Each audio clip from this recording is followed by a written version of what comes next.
Bom dia, igreja. Bom dia. Bom dia, irmã Beth. Bom dia, Jennifer. Bom dia, Escola de Profetas. Bom dia. E hoje eu estou gravando com você, uma pessoa muito especial aqui para nossa casa. Obrigada, Jennifer. Você também. Amém. Sempre luz para nós. E nós temos muitas pessoas especiais lá em casa nos assistindo também. Também. Não é? Seja muito bem-vindo aqui. Nós ficamos muito felizes com a sua presença aqui conosco.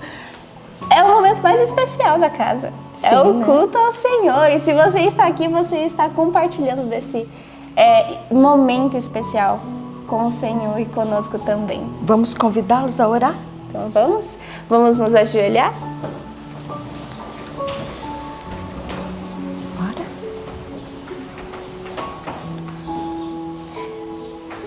Querido Deus e bom Pai, queremos agradecer ao Senhor porque mais uma vez nós acordamos com vida, nós acordamos, Senhor, na Tua presença. Amém, E Senhor. é um privilégio para nós fazermos parte do Teu povo, Senhor. Queremos agradecer porque temos a oportunidade de abrir a Bíblia, de ler a Bíblia, Senhor. Temos a oportunidade de estar em comunhão contigo e isso é enriquecedor para o nosso caráter, Senhor.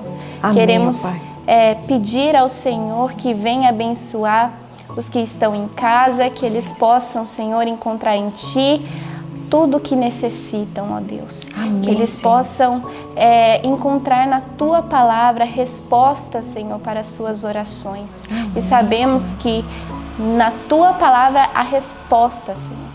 Então que este vídeo, ó Deus, possa ser um vídeo que alcance todas as pessoas que necessitam e que carecem de Ti, Senhor.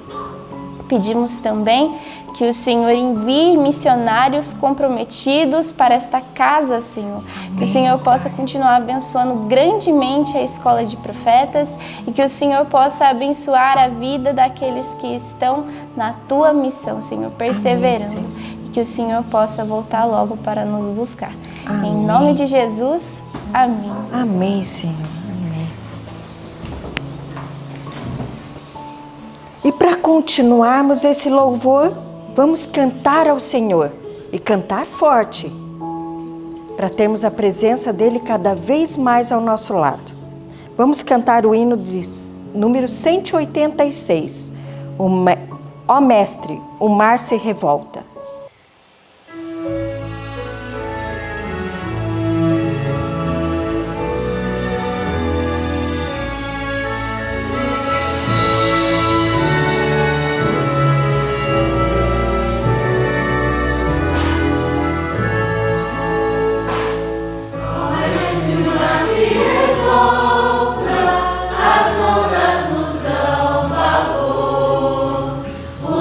Se reveste de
música, né? Nosso Deus, Ele sossega o mar. E esse Deus é o que cuida de mim, de você, mãe, de cada um que está aí em casa. E Amém. Ele cuida a cada dia, e a cada dia que se passa, Cuida mais. cuida mais e está mais perto do lar para Ele nos buscar. E é exatamente sobre isso que nós vamos cantar no próximo hino de número 417, perto do lar. Amém. Você tem alegria no coração? Muita alegria no coração. E gratidão? Muita gratidão. Então o verso que você e eu vamos recitar vai ser com muita força. Vai sim. E todos que aqui estão também. Sim, porque nós temos muita gratidão e alegria no coração e eu convido você de casa a abrir o Salmo 100. Nós vamos recitar ele, não é? Vamos. Vamos juntos? Vamos. No 3? No 3. 1, 2, 3. Salmo 100. Celebrai com júbilo ao Senhor todas as terras. Servi ao Senhor com alegria e entrai diante dele com canto. Sabei que o Senhor é Deus. Foi Ele quem nos fez e não nós a nós mesmos. Somos povo seu e ovelhas do seu pasto. Entrai pelas portas dele com gratidão e em seus átrios com louvor. Louvai e bendizei o seu nome, porque o Senhor é bom e eterna é a sua misericórdia, e a sua verdade dura de geração em geração. Salmo 100. Salmo 100. Celebrai com júbilo ao Senhor todas as terras. Servi ao Senhor com alegria e entrai diante dele com canto. Sabei que o Senhor é Deus. Foi Ele quem nos fez e não nós a nós mesmos. Somos povo seu e ovelhas do seu pasto. Entrai pelas portas dele com gratidão e em seus átrios com louvor. Louvai e bendizei o seu nome, porque o Senhor é bom e eterna é a sua misericórdia, e a sua verdade dura de geração em geração. Salmo 100. Salmo 100. Celebrai com júbilo ao Senhor todas as terras. Servi ao Senhor com alegria e entrai diante dele com canto. Sabei que o Senhor é Deus. Foi Ele quem nos fez e não nós a nós mesmos. Somos povo seu e ovelhas do seu pasto. Entrai pelas portas dele com gratidão e em seus átrios com louvor. Louvai e bendizei o seu nome, porque o Senhor é bom e eterna é a sua misericórdia, e a sua verdade dura de geração em geração. Salmo 100. Agora, você aí de casa, nós aqui da igreja, vamos ficar com o estudo. Que Deus lhe abençoe muito nesse dia. Amém.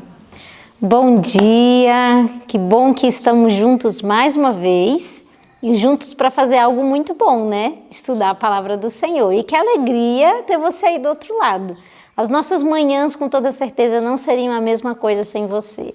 Que bom que estamos aqui. E hoje nós vamos estudar uma boa parte da palavra do Senhor. Nós vamos estudar o livro de Juízes, não é isso? Nós já entramos no livro de Juízes. Pensa quantas coisas já aprendemos. E hoje nós vamos estudar do capítulo 5 ao 12. E nós temos grandes lições. Alguns capítulos já foram trabalhados pela professora Maísa ontem. Se você não assistiu o vídeo, vai lá, corre no canal e procura esse vídeo para você assistir. Porque hoje é uma continuação da história que ela contou ontem. E entrando no livro de Juízes, eu confesso a vocês que me dá uma tristeza muito grande de ler o livro de Juízes. Uma alegria imensa eu senti ao ler o livro de Josué, porque Josué conta de grandes batalhas e de grandes vitórias. Mas o livro de Juízes conta de grandes derrotas que havia no meio do povo de Deus. Foi um período muito difícil da história do povo de Israel.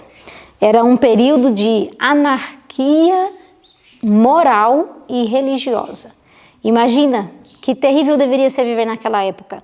O povo de Israel havia entrado num ciclo. Que ciclo era esse? Eles caíam em pecado, desobedeciam a Deus, eram judiados e oprimidos pelo maligno, por Satanás, pelos seus inimigos ao redor que eles não tinham expulsado. Eles se arrependiam, clamavam a Deus, pediam misericórdia, Deus socorria, levantava um libertador, tirava eles daquela situação e aí eles tinham um tempo de paz. Aí eles voltavam no pecado novamente. Depois opressão, depois clamavam. Eles viviam nesse ciclo. E é isso que nós vemos aqui no livro de Juízes, um povo completamente desorganizado. Diferente do que a gente estudou na história de Moisés, não foi?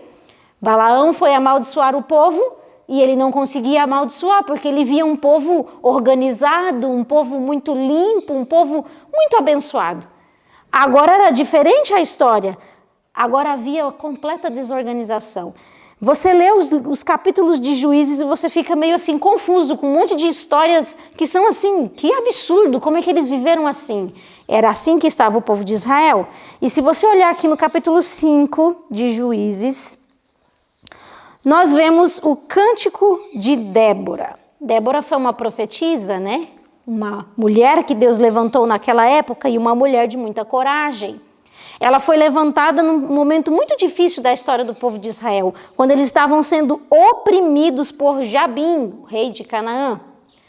E aí ela se levanta como profetisa e pede para que Abinoão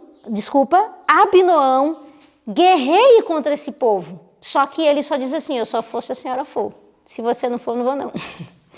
Imagina, um homem, um guerreiro dizendo, eu só vou se você for. Se você não for, eu não vou. E aí ela olhou para Abinoão e disse, eu vou. Mas a vitória não virá pela tua mão, virá pela mão de uma mulher. E isso era uma completa vergonha e desonra para aquele homem. E assim aconteceu porque Sísera, o comandante do exército de Jabim, foi derrotado pelas mãos de uma mulher, Jael, uma que não era nem do povo do Senhor. E o capítulo 5 vem falando do cântico que Débora fez após essa vitória. Olha que interessante, porque aqui nesse cântico ela traz algumas informações importantes que eu quero dividir com vocês. Se vocês verem no versículo 16 e no versículo 17 do capítulo 5, diz que alguns das tribos de Israel não participou desta batalha. Quem não participou? A tribo de Ruben. Os rubenitas não foram. Aqui no versículo 16 do capítulo 5, diz que eles estavam divididos entre si. Diz que eles ficaram em grande confusão e não foram. Mas além deles, aqui no verso 17, diz que Gileade ficou além do Jordão. Gileade não foi. Dan também não participou. Asser também não participou, não se importou com a batalha que estava por acontecer, não se importou por entrar nos planos do Senhor e se envolver do jeito certo, e eles não participaram desta batalha. Deixaram o povo lutar sozinho. Que vergonha, né? Que terrível. Agora, o que nós aprendemos com isso? Deus sempre vence, tá? Deus sempre vai vencer. Só que aqueles que não se envolvem não participam da vitória. Se você não se envolve na batalha, você também não vai participar da vitória. Por isso que eu quero te perguntar, você tem se envolvido nas batalhas do Senhor? Você tem participado, você tem se envolvido na missão, você tem pegado a causa como se fosse sua, porque se você não se envolve na batalha, na vitória você também não participa. E é sério pensarmos sobre isso. Que posição tão terrível esse povo tomou, não é isso? Mas o Senhor Deus venceu e o verso 31 fala exatamente disso, porque Deus faz brilhar o sol acima daqueles que Ele ama. Que lindo, né? Ver esse relato da história. E aí nós entramos no capítulo 6, o capítulo 6 fala da história que a professora Maísa já contou para vocês, a história de Gideão, como foi que Deus levantou Gideão. Que lindo é ver que Deus levanta alguém falho como eu e você e faz pela mão daquela pessoa uma grande libertação. O que nós aprendemos aqui de um resumo assim que eu vou fazer do capítulo 6, porque a gente já sabe da história.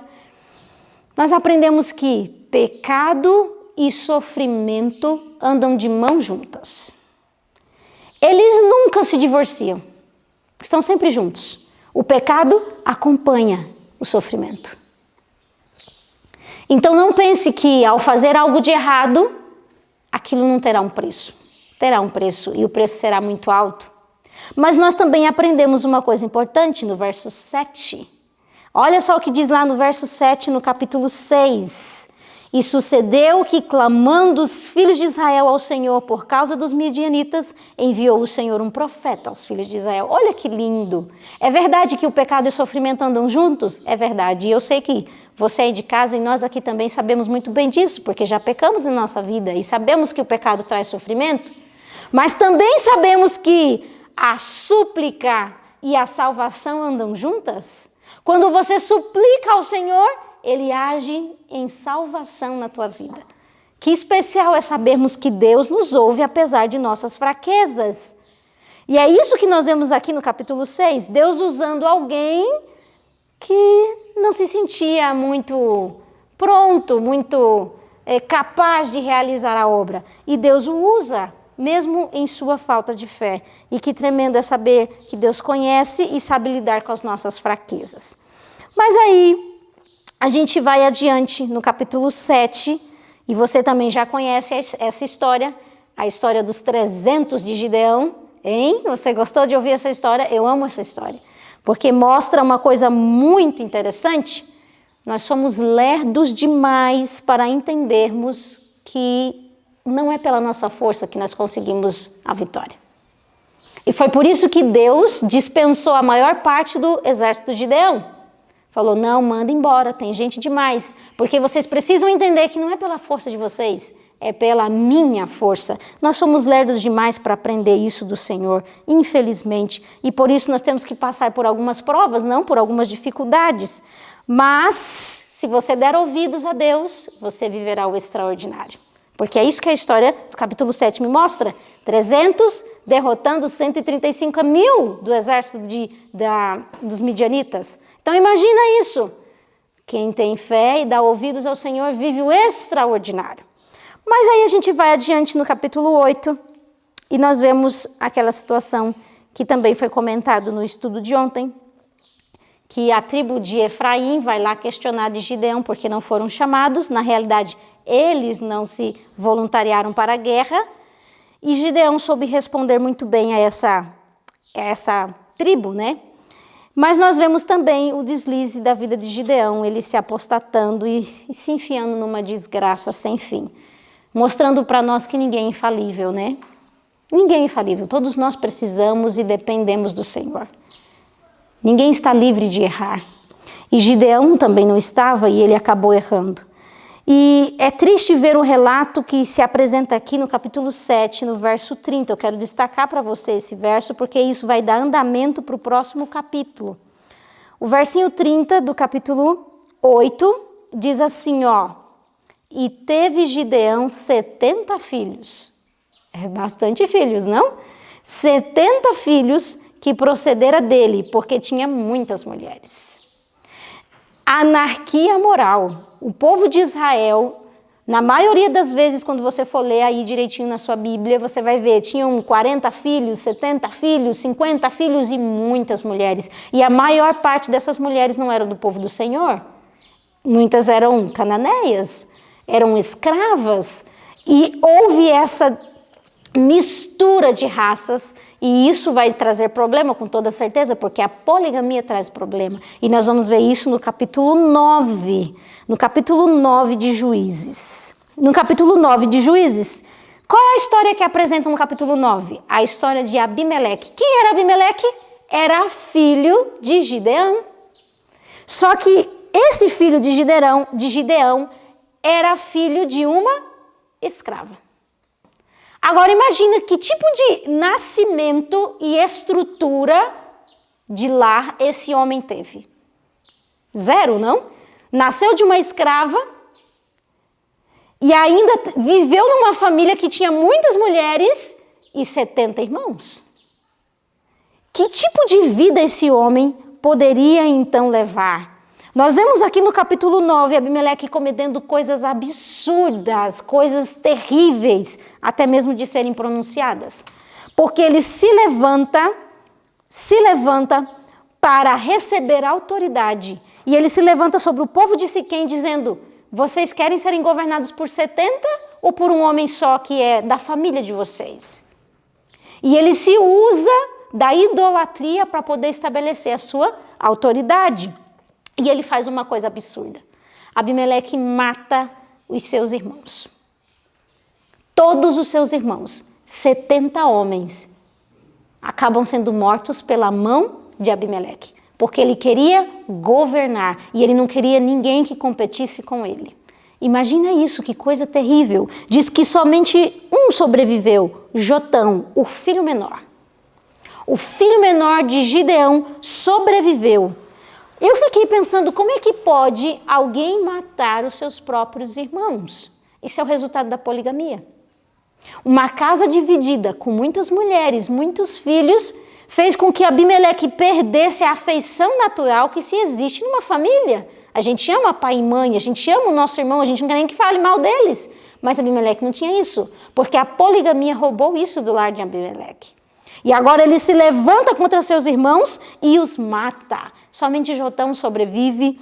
E é interessante analisar aqui, a partir do verso 7, que quando Jotão sabe dessa história, ele vai até o monte Gerizim e pronuncia uma maldição contra Abimeleque. Você lembra do monte de Gerizim? Lembra que a professora mais explicou do monte Ebal e Gerizim? Onde era proferido bênçãos e maldição.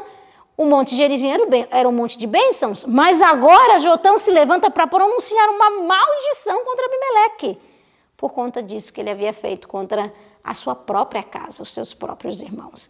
Gente, essas histórias, eu não estou falando do povo de fora, eu estou falando do povo de dentro. Isso aqui aconteceu dentro do nosso povo. Isso nos dá um alerta para percebermos o que podemos nos tornar longe de Deus. O que podemos ser sem a palavra e a orientação de Deus. É isso que nos tornamos.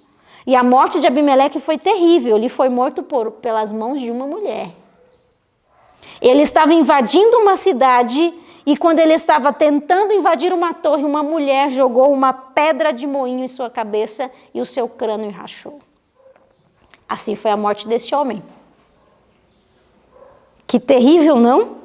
Que desgraça que havia acontecido com um povo que deveria ter sido uma bênção na terra. E estava sendo uma maldição. E nós vemos aqui, agora entrando no capítulo 10 de Juízes, nós vemos novamente a história se repetindo. Lembra do ciclo que eu falei? Pecado, opressão, clamor, paz, libertação. Olha aqui de novo acontecendo. Se você for no capítulo 10, no verso 6, diz que novamente o povo de Israel começou a fazer as coisas erradas. Começaram a se apostatar. E aí, o que aconteceu? Deus levanta contra eles os filisteus e os amonitas.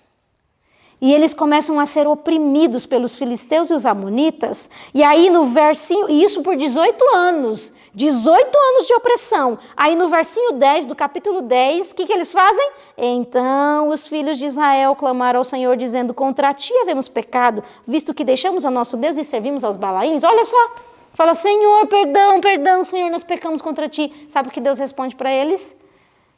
Vão lá nos deuses de vocês, clama a eles, quem sabe eles livram vocês. Duro, não, essa resposta? E aí o povo de Israel cai de joelho e diz, não, Senhor, nós estamos em pecado, perdão. A gente vai jogar tudo isso fora e joga todos os deuses fora. Aí sabe o que está escrito no verso 16? Conheça o teu Deus. Olha isso daqui.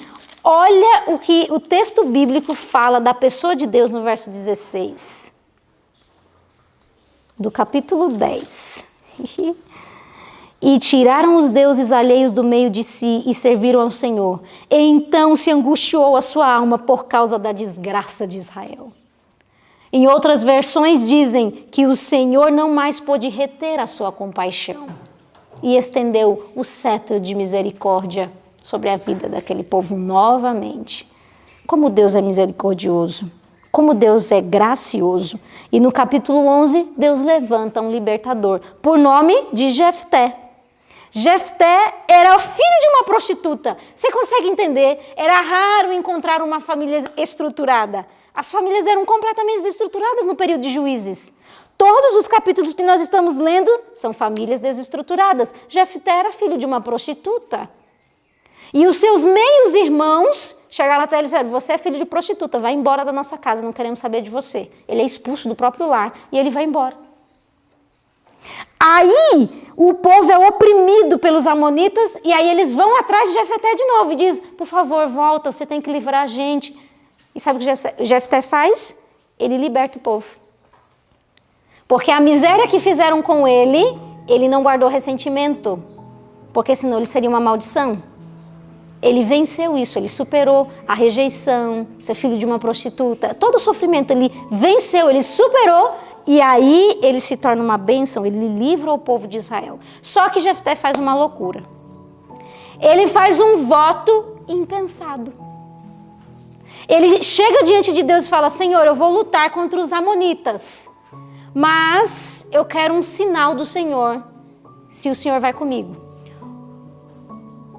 O primeiro que entrar por aquela porta, se o Senhor me der a vitória, se o Senhor me fizer vencer, o primeiro que entrar por aquela porta, eu vou sacrificar a ti. Peraí, desde quando Deus pediu o sacrifício de pessoas? Essa era uma prática pagã. Para você ver o nível da idolatria que havia alcançado o povo de Israel. Ele diz que iria oferecer uma pessoa que entrasse pela porta. E quem entra? A filha dele. A sua única filha. Poxa vida, que situação Jefté se enfiou. E sabe o que é mais triste? A sua filha virgem fica sabendo do voto e diz assim: pai, pelo menos me deixa chorar por 2 meses, porque eu não serei mãe. Eu não terei descendência. Me deixa chorar por 2 meses. E o pai, em sua loucura, deixa a filha chorar e quando ela volta, sacrifica. Que loucura. Nós estamos falando isso de uma história que aconteceu dentro do povo de Deus. O que acontece quando se tira a Bíblia de alguém, quando se tira a instrução? O que acontece? As pessoas cometem loucuras. E é isso que nós vemos aqui no relato do capítulo 11. Que triste, não? É desgraça em cima de desgraça. E para encerrar, no capítulo 12, nós vemos novamente a tribo de Efraim se levantando, cheio de orgulhos, tupetudos, invejosos, dizendo assim: mas espera aí, Jefté, você foi lá, venceu os amonitas, mas você não chamou a gente. Por que você não fez? Por que você não chamou a gente? Mas Jefté foi diferente de Gideão. Não tinha nada de cortesia. Falou: mas espera aí, vocês estão brigando comigo por causa de quê?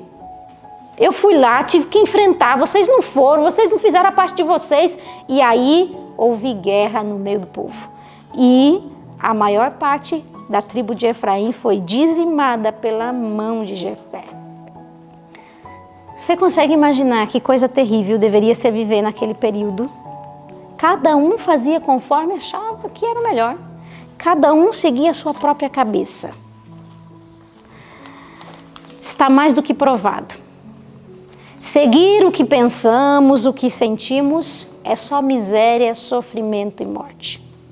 Quando Deus estava à frente desse povo, era um povo forte, que vencia as suas batalhas e as nações temiam.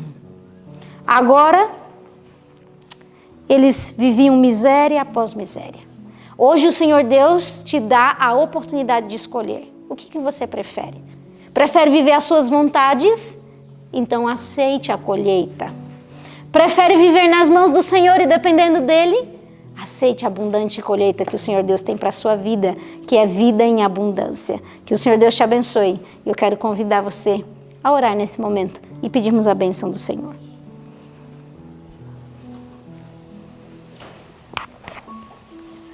Querido Deus e bom Pai, quantas coisas precisamos aprender. Abre os nossos olhos, Senhor, para que não venhamos cometer os mesmos pecados do povo de Israel. Eles não confiavam em Ti, Senhor, eles viviam em pecado, não abandonavam os seus erros, o Senhor falava ao coração deles, mas ainda eles resistiam. Ajuda-nos a não resistirmos à Tua voz, a quando o Senhor falar conosco, nós estarmos prontos, disponíveis para atender a Tua voz. Eu imploro pelas pessoas que estão em casa neste momento, se há pecado, Senhor Deus, no coração dessas pessoas, se há pecado que elas estão lutando e não conseguem vencer, que em nome de Jesus elas sejam abraçadas por Ti e elas recebam o poder do alto, Pai, para vencer todo e qualquer tipo de pecado. Ajuda-nos, ó Senhor, nessas batalhas que temos, para que venhamos honrar o Senhor e não vivermos em meio a miséria e sofrimento, porque essa não é a Tua vontade. Nos colocamos em Tuas mãos, implorando a Tua companhia. Em nome de Jesus. Amém.